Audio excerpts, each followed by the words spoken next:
Philanthropy Forum. We're thrilled to have a large group with us today, and an even larger group, as we'll talk about, getting ready to join us in Washington next week. We're so appreciative of all the hard work and organization that the delegations have done, and we look towards a really productive week next week.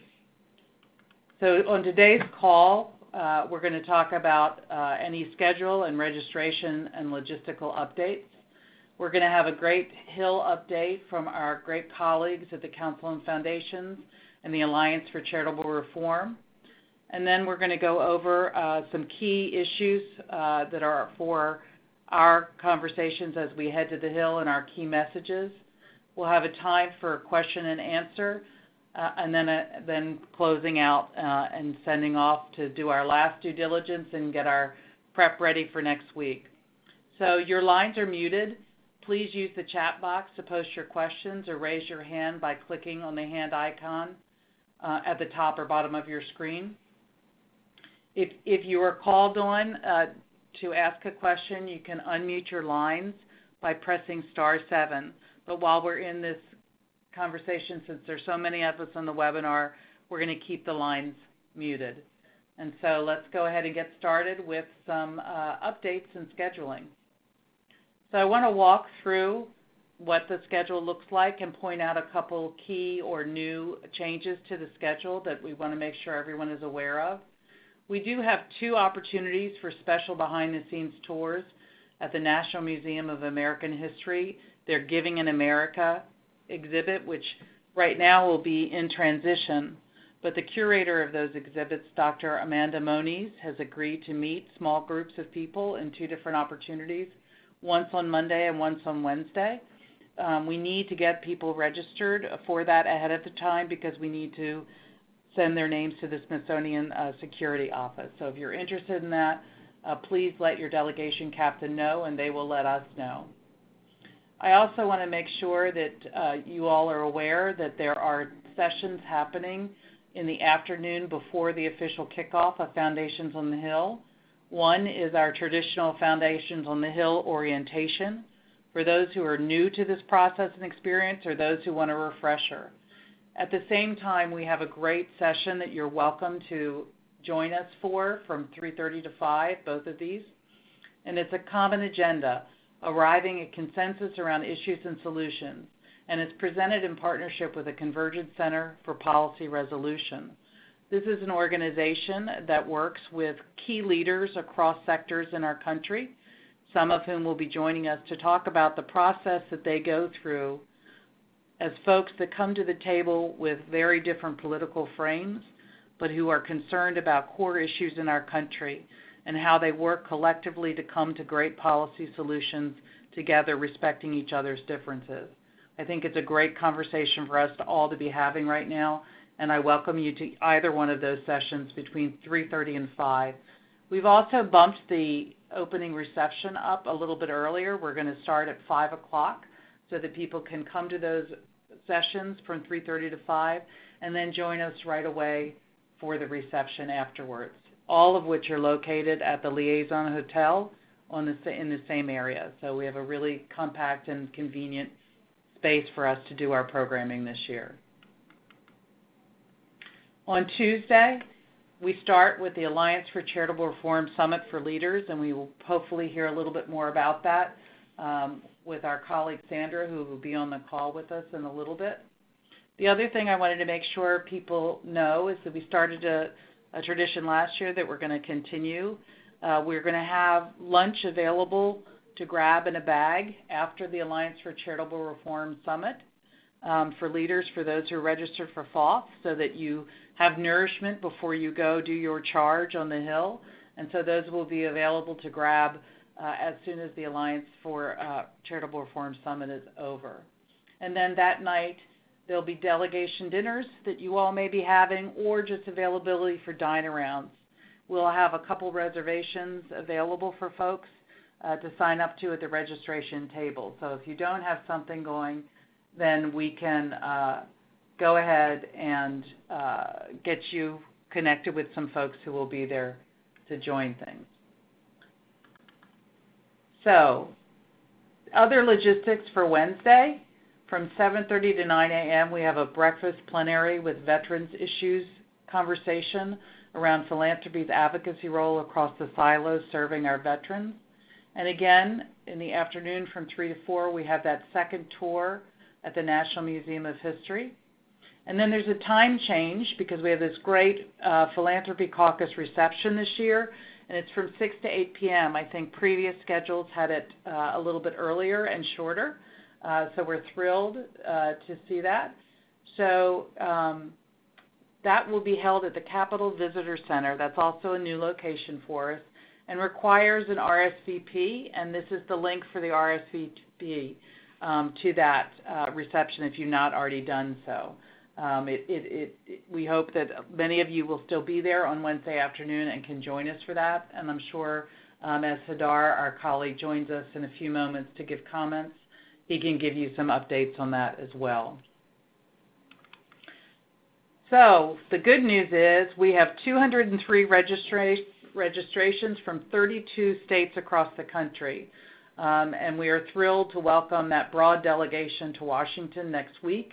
I think we will have a great voice and a great impact on the Hill from across the country. And we also need to thank our special presenting sponsor, U.S. Trust Bank of America Corporation, who is sponsoring not only Policy Works Institute, which will happen before FOSS, but also Foundations on the Hill. So we are thrilled to have those folks on the Hill with us, and you'll be able to meet some of their representatives at the reception and throughout Foundations on the Hill. So without further ado, I'm going to turn to my colleagues to give us some updates on what's happening on the Hill, what the tenor is. So I am going to turn it over to Sandra Swirsky, who's the Executive Director of the Alliance for Charitable Reform, and Hadar Susskind, who's Senior Vice President of Government Relations for the Council and Foundation. So hopefully, Sandra, you were on the call, and I'm going to do ladies first. So Sandra, if you'd like to let us know you're on the call and give us your update from the Hill. So I'm here. Thank you. Great. Thank you, Sandra. Sure. I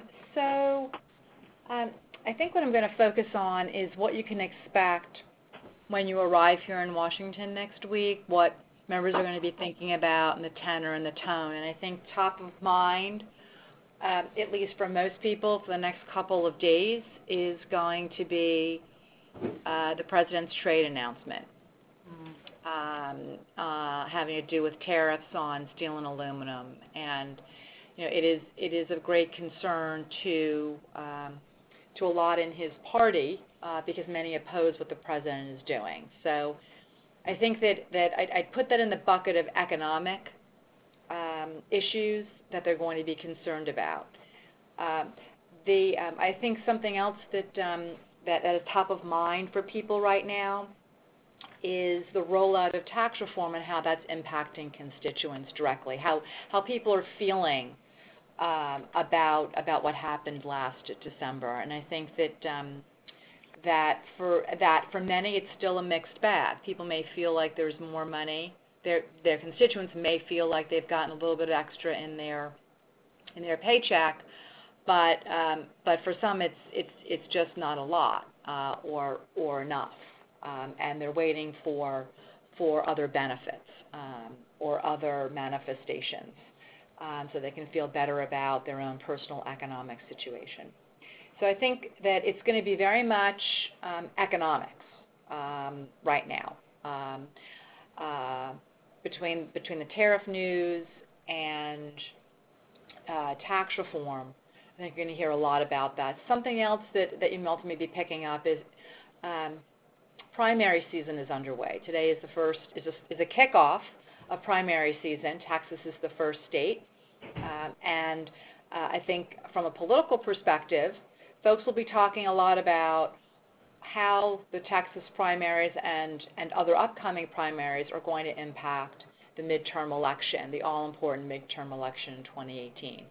So I think that's something else people are going to be feeling and thinking about, and very top of mind is policy obviously is very important, but politics are really important this year, particularly on the House side, where everyone is up for re-election. So I think that there's a lot of news you can offer while they're in that mindset of how tax reform is impacting their constituents. I think it's a perfect time for you all to drive home the message about how you and your communities are faring, not just personally, but what you're seeing around your communities for those for whom your grantees are providing services. So I think it is a terrific time to be in D.C. And to be mindful that while tax reform passed, now the implementation and the manifestation is very front of mind still for members of Congress. So Maggie had mentioned the Alliance for Charitable Reform's Summit for Leaders. I just want to highlight a couple of things. First off, it's going to be on Tuesday, kicking off very promptly at 8:30, because we have our first panel is going to be Hill staff, and they need to get in and they need to get back to work. So we're going to have, right now we've got 3 folks who are going to be with us. One is from the Treasury Department, Eleanor Ramey, and she is going to be responsible for all regulations having to do with the nonprofit sector. So it'll be really interesting to hear from her about prioritizing. What is she prioritizing? What does she see coming out sooner rather than later? We'll also be hearing from the Senate side from Chris Arneson, who works for Senator Wyden. Many of you know Chris, and he works on nonprofit issues. And it'd be really interesting to hear, as he looks ahead to this year and post-midterm election, what's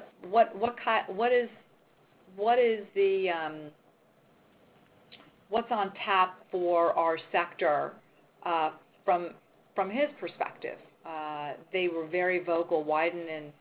Senator Wyden was very vocal about the universal charitable deduction last year, and can we expect to see more of that this year?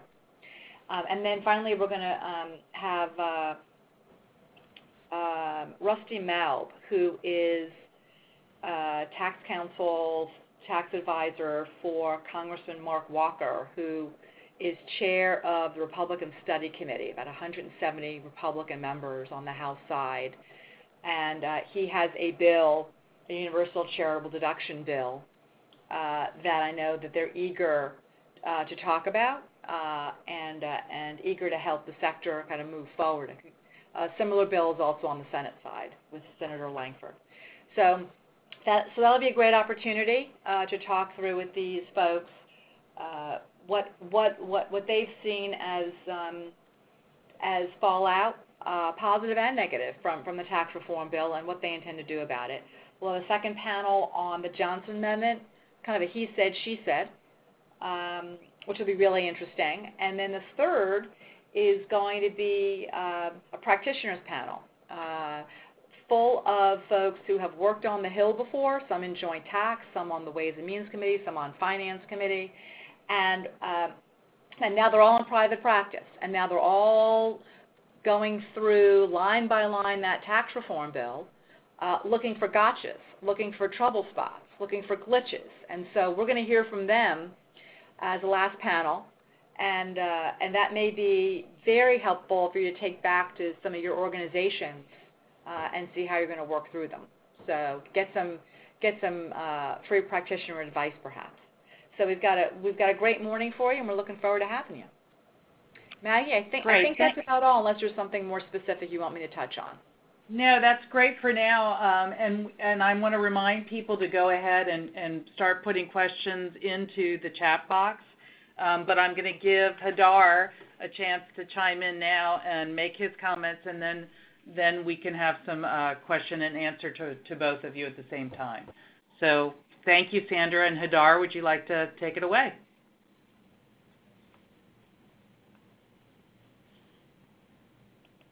Hadar, you may be on mute. You need to *7 your phone. Hi, Maggie. You hear me now? There you go. Thank you, Hadar. Excellent. All right. Thank you. As I was saying to nobody but myself before, thank you. And Sandra did a great job, I think, laying out the frame. So I'm going to sort of jump into some of the details and some of the issues and give another perspective on it. Before I do that, quickly, just to the Philanthropy Caucus reception on Wednesday evening. Again, we do want people to RSVP because in the Capitol Visitor Center, they ask for a list and they occasionally even check that list. But I do want to flag, if you unexpectedly find yourself here and are available, even if you have not RSVP'd, you should come and they should let you in there. And if you get stuck, send a runner in and we'll come out and get you, because we want everybody who is available to be able to join us for that. It should be a great event. We've got a number of members of Congress who are going to be stopping by, many congressional staff who will be there and are looking forward to getting to meet all of you. So I hope you can join us. Like I said, Sandra, I think, did a very good job laying out that frame. The way I've been thinking about this as I look at these issues is that we have some proactive and some reactive and some short-term and some longer-term. So breaking them down like that, obviously the primary policy issue ask around the universal charitable deduction is a live issue and an important one for us to be talking about now. I think it's really important to understand the time frame of it, though, and what we are trying to accomplish. That it is very unlikely that we're going to see, in my opinion, a vote on any version of a universal charitable deduction anytime really soon. Right? We all pushed and advocated for that as part of the tax bill last year. Congress decided not to include that. We've got the same Congress, we've got the same people, they've got the same information. So what we're really trying to do, and this is an incredibly important opportunity to do it, is to make sure that we talk to them and help the members who, last year when they were dealing with this in the context of the big bill where everything was all about total cost and everything had to qualify under the Byrd rules, now we need to come back to them and say, look, you guys passed this bill. It's going to have this impact. We know it. Share the stories. Like Sandra said, talk about what is going on in your community, what you're hearing from grantees right now, because we've got the Walker and Langford bills already introduced in the materials. We're working very closely with a number of offices to introduce another universal deduction that remains to be seen a little bit, I think, exactly what the mechanism is going to be, but the goal would be to not have that 1/3 cap on it, or to have some other mechanisms that would enable greater giving. So I think what we need to be doing when it comes to this issue with members of Congress right now is beating the drum, raising awareness, making sure that they know that this remains really important, that we're going to have more legislation introduced, and we're really building support regardless of what bill it is, whether it's Walker or Langford or something different. We're really building support for something that's likely to be voted on next year, because we know, regardless of the results of the election, whether Democrats would take over the House or the Senate or Republicans would remain in control of both houses, we know that there are at least 9 members of the House Ways and Means Committee who are retiring. We know that Chairman Hatch of the Senate Finance Committee is retiring. So we know there are going to be different players and different people in place when we get to the next election, or when we get to the next Congress, pardon me. So I think the universal charitable deduction remains really important and top tier, but longer time frame. On the shorter time frame, we've got broken out in here the private foundation excise tax and the IRA rollover to donor-advised funds. Both of those remain priority issues. Both of them are in the collective bill, the Charity Act. I think they're having spoken with many of the folks, and I think some of them were mentioned earlier, Senator Thune, Senator Wyden, and others. There is really a possibility to build more momentum, to get more sponsors on, and perhaps to move that legislation this year.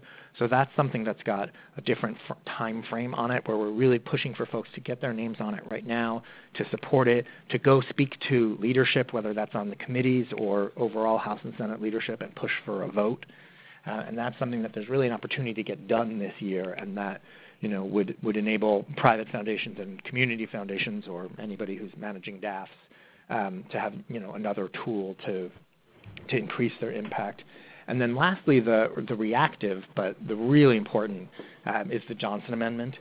And, we know that there have already been some efforts in this Congress, in this year, to get amendments that would either repeal or weaken the Johnson Amendment, included on must-pass bills, on some of the spending bills and others.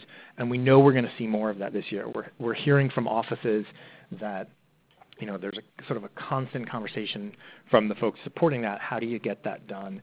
And really, really importantly, there's an effort by some of the folks on that side to push the original, I would say, more limited version, which just talks about churches and houses of worship and exempting them. It is our position that even that limited version is, that's not a reasonable compromise because it's such a huge loophole. The fact is that our government doesn't define what is or is not a religion, and in 10 minutes you could go out and or I could go out and establish the United Church of Hadar and then be exempt from all of those, all of the Johnson Amendment requirements. So it's such a huge loophole that it really is not significantly different than the broader bill. And we need to make sure that elected officials, particularly those who were opposing the broader bill, understand that that's in fact not a reasonable middle ground. Because people, quite rightly, are often looking for compromise and looking for opportunities to find that middle ground, but we have to make sure that they understand that that is not it.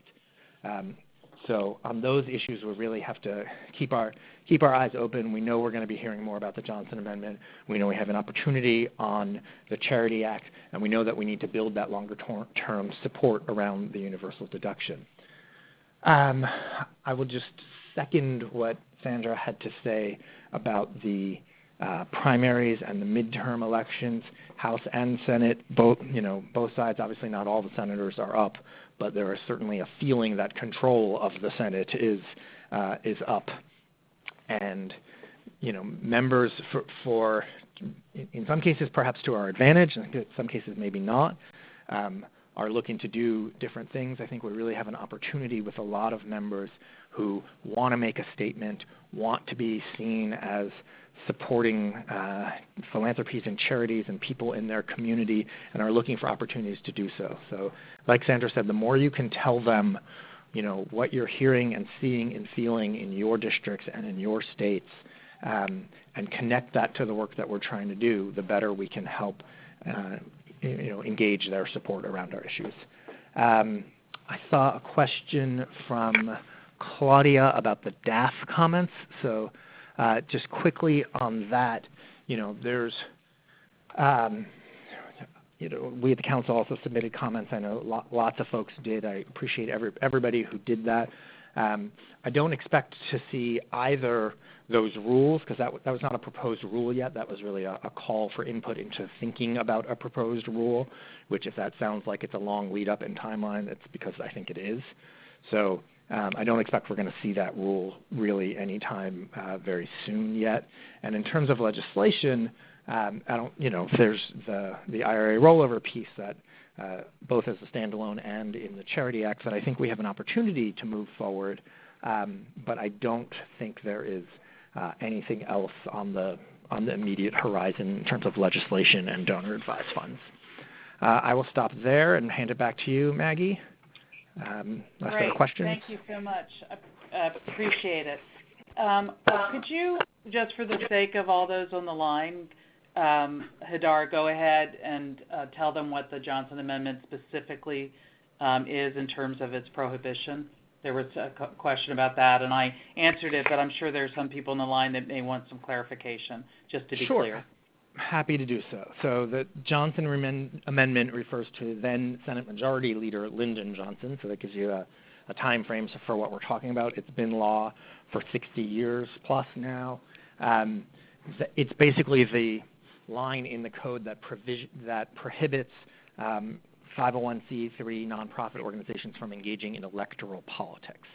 So that's, in some ways, it's really the defining wall of the nonprofit sector, right? It's what separates us from the political, where nonprofits can and do advocate on the issues that they care about and speak up about all the issues that they care about, and they can engage, with certain limits on direct lobbying around advocacy, but they can't endorse or support or oppose a candidate for office. So we all know none of us can do that. You can't do that from the pulpit in a church or other houses of worship. You can't do that from your local, Boy Scout or Girl Scout troop. You're not allowed to call for voting for or giving money to or supporting or opposing candidates. And the Johnson Amendment, the two different versions, the Johnson Amendment repeal efforts, one would, what was actually in the House version of the bill would repeal that entirely. And it would allow any and all nonprofits to engage fully in electoral work, which what that means is that political money that to date goes either directly to candidates or into organizations that do electoral work could go into nonprofits and would then get around campaign finance laws. It could be unlimited, it could be untraceable, and it could be tax deductible. And if that were to happen, it would change fundamentally the nature of the nonprofit sector. I don't want to go too long on that, but I think that the short version is that it would swamp the nonprofit sector, and there would be forces that would be incredibly, incredibly damaging that would come to play. Great. Thanks, Hadar. Sandra, I know that the Philanthropy Roundtable and the Alliance for Charitable Reform has a more nuanced approach to the Johnson Amendment. Is there anything that you wanted to add to those comments? No, actually, the ACR and the Roundtable haven't taken a position. Okay.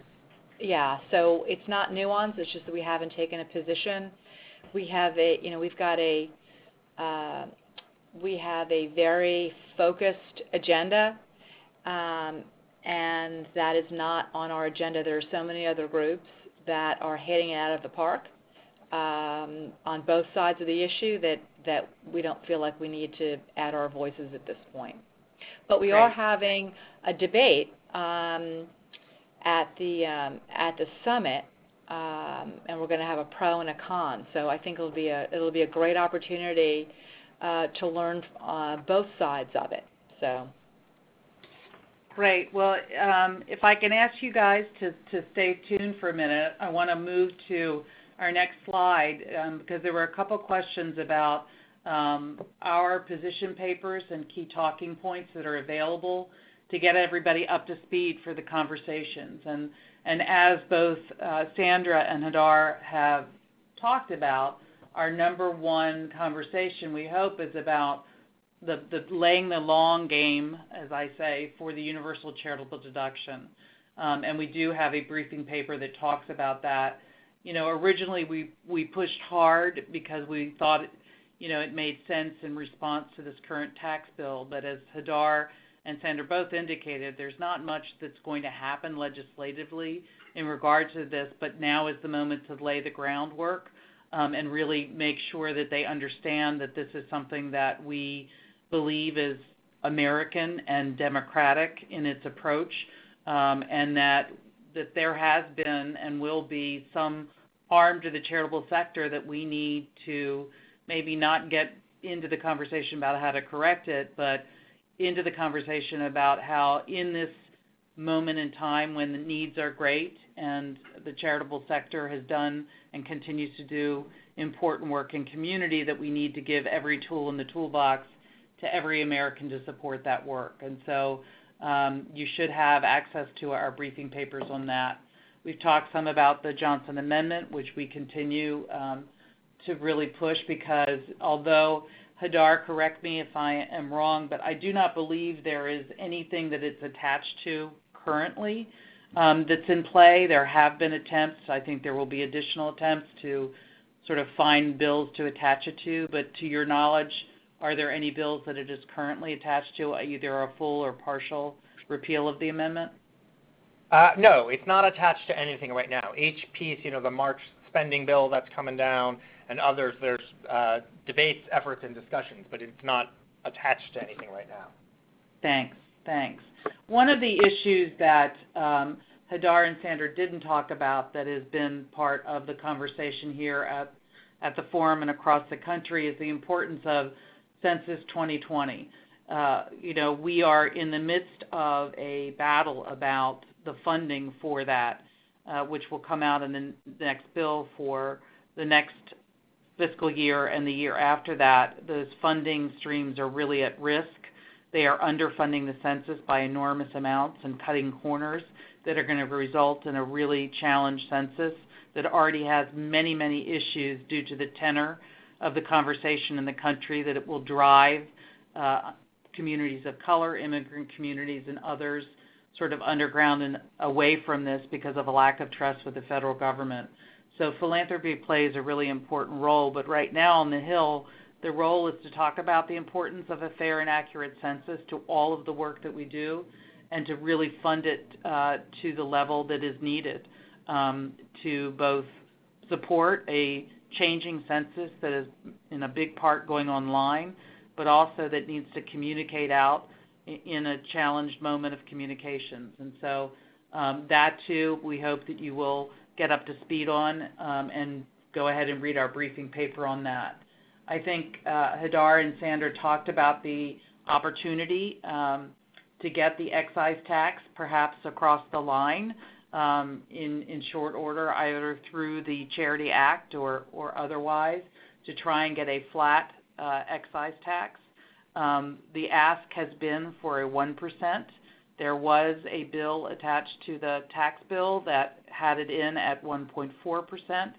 I think the position we have is we just need a decision on a flat tax that makes sense for the field so that we can move that forward, as well as the conversation about the IRA rollovers to DAPs. I think the other piece that we think are really key messages and that we have shared with your delegation captains and hope that they have shared with you are the conversation now, as very little we think will get done besides laying the groundwork for what's going to come moving after the midterm elections. And that is really about the vital role of the philanthropic sector in creating public-private partnerships that leverage knowledge and resources from the private sector and the public sector to better serve our communities, and that is an absolutely essential part of the work that we do, and that we are all working with a shared constituency. We are all trying to serve communities across this country, and that we need to do that as partners. So I'm hopeful that you all will have an opportunity to take a look at those briefs and to share that information so that you get up to speed on those key points as we walk into these offices on the Hill. So again, if you have additional questions, we're happy to address them at this time, either to Sandra or Hadar or to anyone in the field. So would love to hear a little bit more from you all, what you're thinking about, even in terms of any logistics, any of the planning for FOF, anything that you need. I will give you, we're going to send out some final details and get you the information that you need. I am really hoping that the cherry blossoms will be in bloom, but I have seen little snowflakes on my weather forecast for next week. But regardless, you will be in great company doing really important work. You know, one of the things that I think we need to really be working towards as best we can, and we hope that you know, this is the beginning of building champions for the field, champions in your communities, and also hearing what those key issues at the state level are that you want to bring forward. One of the things that we wanted to talk a little bit too was about when we go into some of our offices and representatives that are in favor of repeal of the Johnson Amendment, either partially as an issue of freedom of speech. You know, I think the argument back to that is that there is all the freedom of speech necessary to stand in your churches or your pulpits and say what you need to say about the issues that you care about. The only thing that the line draws is about that electoral political engagement and endorsing or funding political campaigns. And so there is really no reason to do what they're talking about doing. So I'm going to call on Rob Collier, who has his hand raised, and I'll say, Rob, go ahead and unmute your line by pushing *7 and ask your question. Oh, hi, Maggie, and hi, everybody. As usual, Maggie, you're way ahead of me. I was just going to ask you about the weather forecast, and you just gave it to us. So, yeah. So we'll just know that the warmth of the hill shall prevail. That's right. So there'll either be pink petals or white petals, white snowflakes, or some combination therein. But I would say keep a close eye on the weather. We have no idea what season it is in Washington right now. It has been just crazy, like the rest of the country. So we hope the winds will not return, but I think come with layers and be prepared for other things. And Maggie, yes, sir. Yeah, I'm sorry, Rob here. I do have one substantive question. That is to Hadar and to the fabulous Sandra. It sounds like we should ask our members when we visit them to sign on to the Charity Act if they have not already co-sponsored it, right? I would say absolutely yes to that. Yeah. There's no downside to them signing on as sponsors of the Charity Act. Thank you. Right. Thank you, Rob. Thank Even you, though Rob. you only called Sandra back. Any other thoughts, questions as we continue? There was a logistical question about the Sunday dine-arounds, and those you can sign up for when you attend. So at the registration table, when you check in for Foundations on the Hill, there'll be some information about that. So those are not something you have to do in advance. There was also a question about our briefing papers, and so we will go ahead and your delegation captain should have received them. So hopefully they will share them with you, but we will certainly go ahead and put them on our website as an update as well, so you have access to those. But you should be able to get them from your delegation captain, or you can certainly email me. And I'm going to switch to the last slide just so you have my email. So if there's anything that you need, that would be great. There was a question about the Smithsonian tours, and they, at this point, have not been filled, but I would imagine after this webinar, they will fill pretty quickly because there's a maximum of 20 people for each tour. So let us know. In previous years, the Alliance for Charitable Reform has distributed congressional directories. They will not be doing that this year.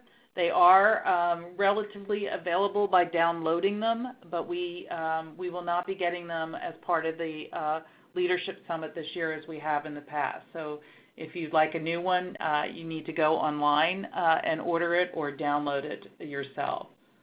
So those are other questions that we have. I'm looking, and I see hands raised. Let me go see if I can figure out who has hands raised here. Okay, so Becky Honeywell, I see your hand raised. So if you want to go ahead and unmute yourself and ask your question. Hey, Maggie. Hey, Maggie.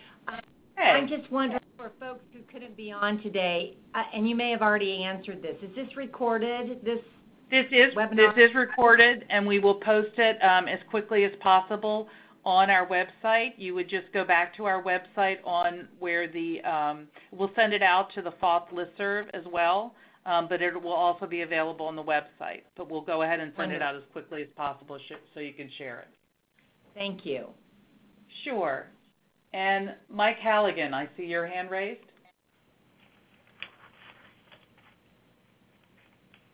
Again, *7 to unmute your line. Am I unmuted now? You are. Go ahead.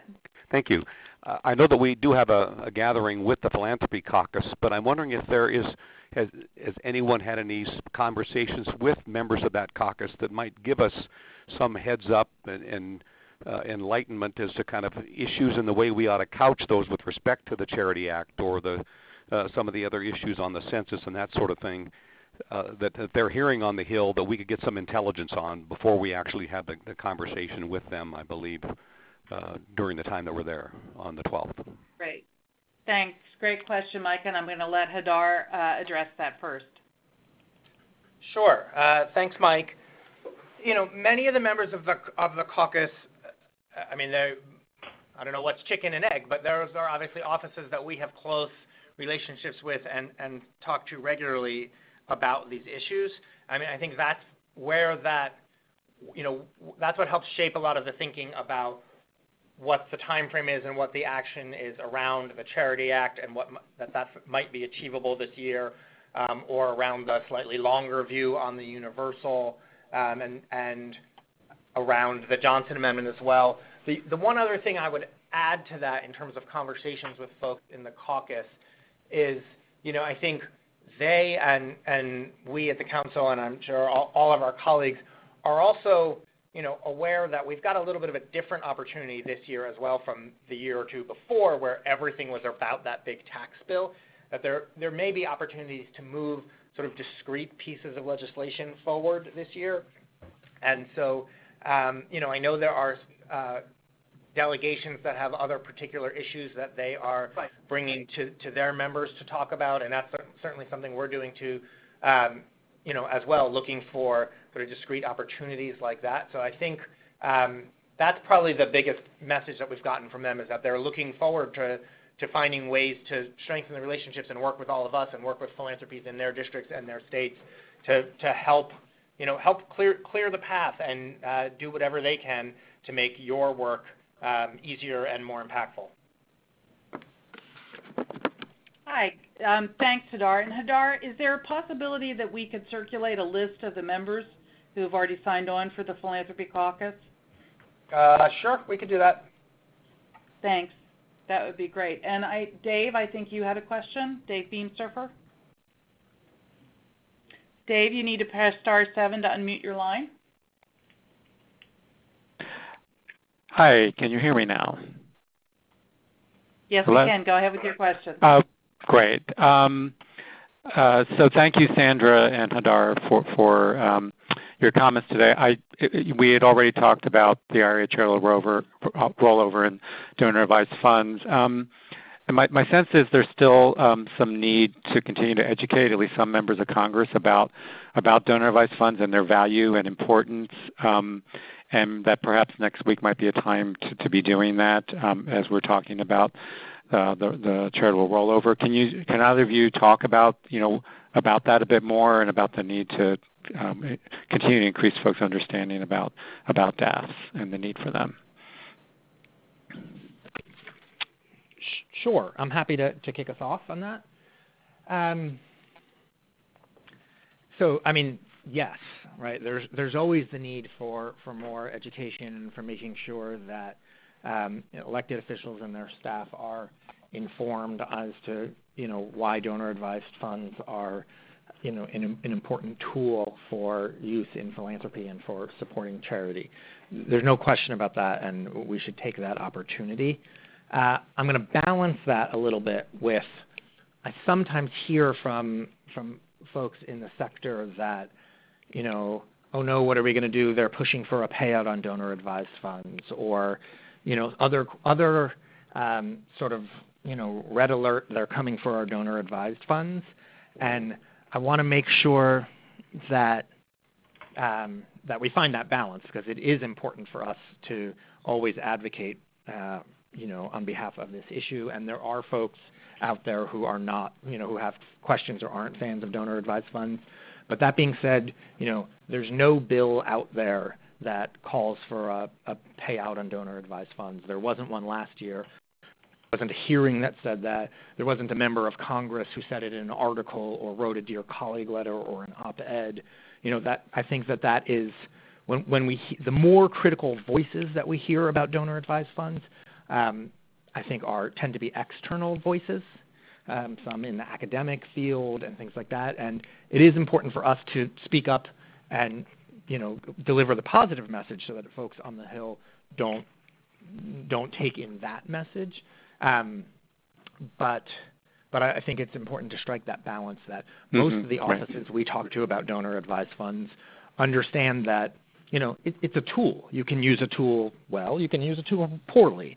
And if there are questions about, our funds, do you have an active funds policy? Well, you should have an active funds policy, right? There are pretty simple answers. And even the conversations that many of us were around the table around the reintroduction of the Charity Act when they were looking for some more reporting around donor-advised funds, they were very clear that they were looking for that reporting not in order to then put more restrictions on, but in order to be able to say to those voices who have questions, no, look, here, they've got active fund policies. Here's the 3-year average. We see that this is a good tool. So that's what I would say on that front. Great, thank you. Thanks, Hadar. Hadar, remind me, who is introducing the Charity Act in the House, or who had? And if you also, the other question was about the private foundation excise tax legislation that passed, which had been introduced, or was the lead author was Representative Paulson from Minnesota. And is there an approach to him or to whom to continue working on this as a bill author or co-author? Let me answer on the I know Sandra has been involved in that as well. Yeah, so let me answer on the Charity Act, and maybe Sandra wants to pick up on the private foundation excise tax. Sure, happy to. She's been doing a lot of work leading in that space. So the Charity Act was introduced, led by Rep. Mike Kelly from Pennsylvania in the House. So there is a House version and a Senate version. Most of the action, I would say, on that has been, and the push has been on the Senate side. There were individual bills on the excise tax and on the IRA rollover in the House that Representative Kelly then brought together. And so I think there's a lot of push around moving it collectively, but obviously there are opportunities to move it individually too. And Sandra, maybe you want to pick up and talk about the excise tax a bit? Sure. So you are right, Maggie. It is Congressman Paulson on the House side who can't seem to figure out why his bill, which is passed the House a couple of times, just can't make it into law. But we saw him recently, and he was very disappointed that a flat private foundation excise tax was stripped out of the tax reform bill when it had been put in. And we were musing about why that could have happened. And while everyone's got a different story about exactly why that happened, the fact is that the 1.4% flat excise tax couldn't make it in. And so he is committed to continuing to fight for it. And there are a lot of members on both sides of the aisle, both House and Senate, that are committed to it. And so in terms of getting co-sponsors for the Charity Act, I think it's critical that if we're going to see some short-term success, it's likely going to be through this Charity Act.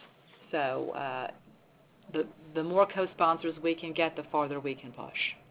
And I know Congressman Paulson would be very grateful if we could redouble our efforts in that regard.